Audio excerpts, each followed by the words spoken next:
So as Miyamoto's famous quote, a delayed game is eventually good. A bad game will sell 10 million copies in 3 days. Wait, I don't think that's the quote.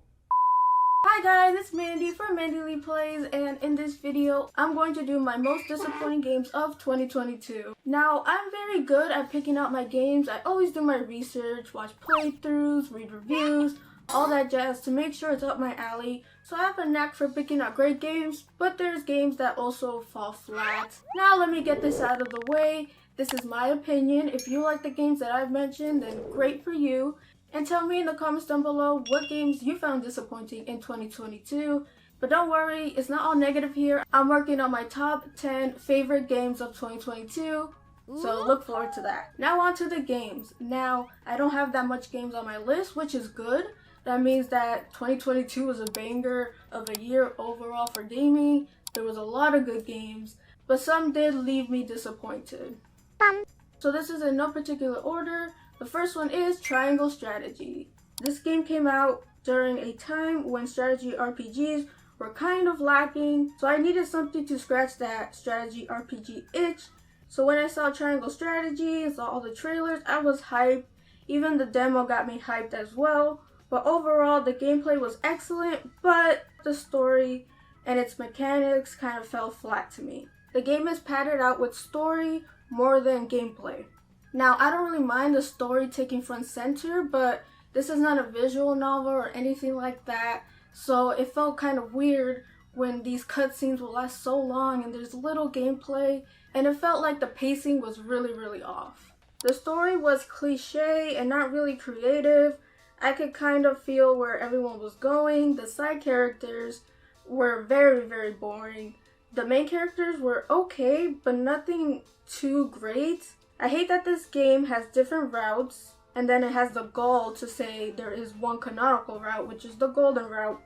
And to get to that route, there are certain steps you have to take that make no sense, and it happens in the beginning of the story, which is kind of BS, and they don't even give you a hint as to what it is. Maybe if the game were to take a note from many modern visual novels, where they tell you a choice you're going to make is going to impact the course of the story. That would have been nice. Plus, not to mention, there's not a lot of character interactions, and characters in a strategy RPG are kind of a big thing because you really grow attached to them. But with Triangle Strategy, I just didn't. By the end of the game, I didn't really care about any of these characters, and I just felt like there's a lot of wasted potential there. It didn't make me stick with the characters or root for them. I kind of just wanted to get it over with, really. So they could have done so much more with the characters, but they didn't. Now, it's sad because this game didn't need to be on this list. I had a lot of hype leading up to the game because it was made by the people who made Octopath Traveler, which is my favorite Switch RPG, and I was excited. I liked the art style, I liked the strategy, and I liked the focus on the story. But I didn't know that the story would be so boring. Now, the gameplay was actually pretty fun. The thing that really got me bummed out was the story. And I'm a big story person, so yeah. Sorry, Triangle Strategy. If you want to hear more about my thoughts, I did do a worth to buy for it, and I'll link it, above or in the description. So yeah, Triangle Strategy wasn't it. So yeah, a big bummer with that one. And the next game is Potion Permit. Really sad to say that this indie game did not end up clicking with me. It was recommended a lot by the cozy community, and it had that aspect of making potions and stuff, so I immediately thought of Atelier. So I was like, oh, is it gonna be like an Atelier indie game?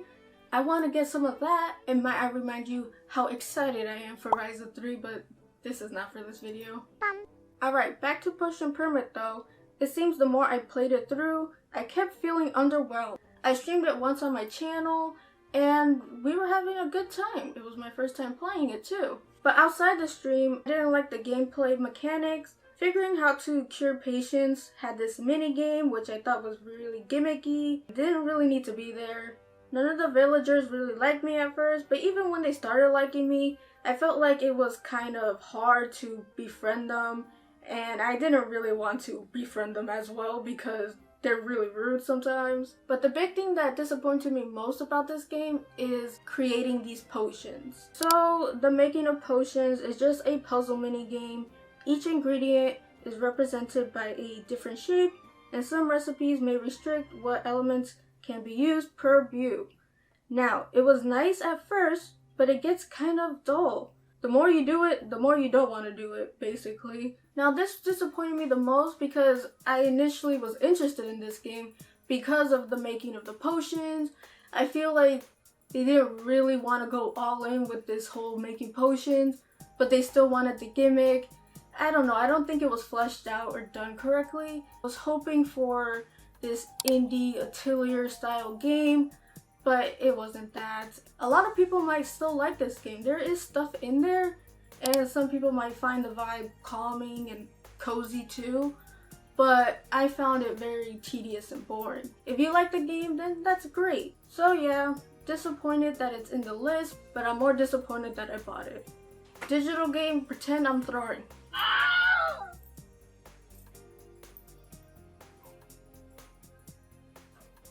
And the next game we have is Rune Factory 5. Now this one is really sad because I was looking forward to it. All these games on the list, I was looking forward to it.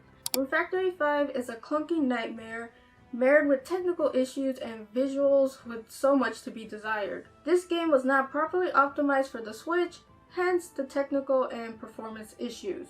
And the 3D graphics probably didn't help it either. Now one thing is for certain, the gameplay loop is still there and it's really relaxing, has RPG elements, and the rule aesthetic is very nice in some areas. Rune Factory 4 had all those elements and it did it very, very nicely. But I feel with Rune Factory 5, there was much to be improved.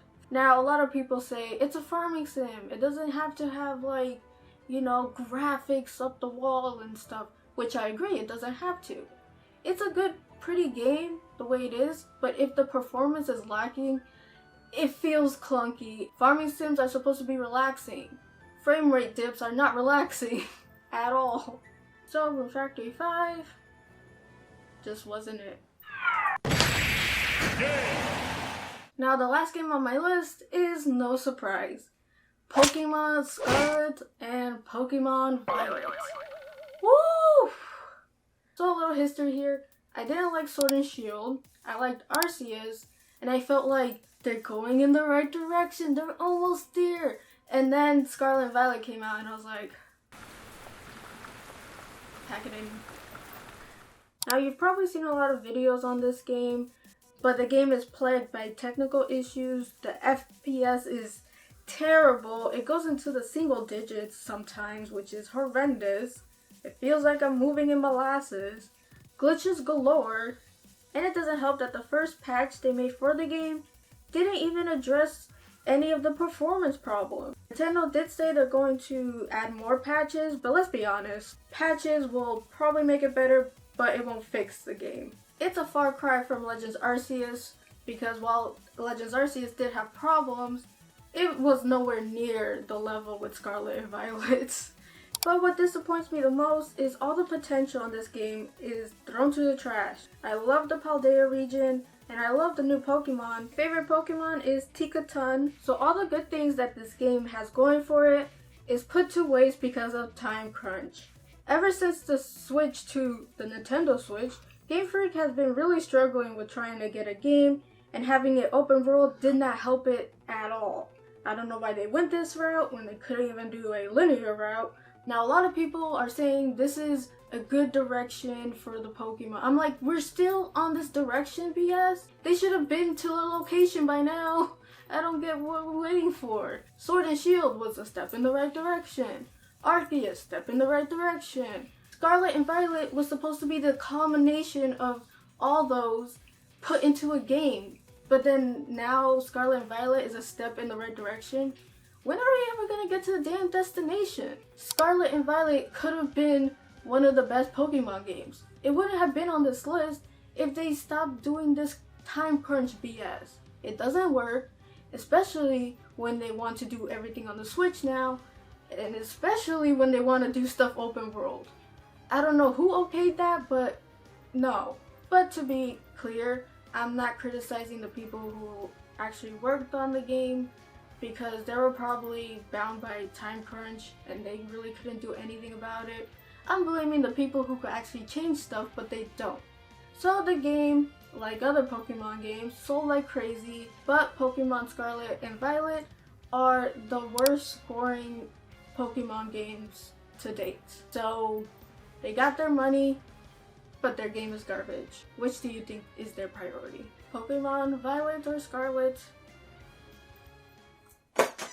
So that is the end of the video. We only had 4 games on the list, which is awesome because there was a lot of good games in 2022, and I'm excited to share those with you in the next video. If you like this video, hit that like button, and if you love my channel and would love to see more, please subscribe. You will not be disappointed. Please tell me your pick for the most disappointing game of 2022 in the comments down below. You can find my socials in the description. I hope you guys have a beautiful rest of the day, and as always, play a good game. Just not these. Peace, peace.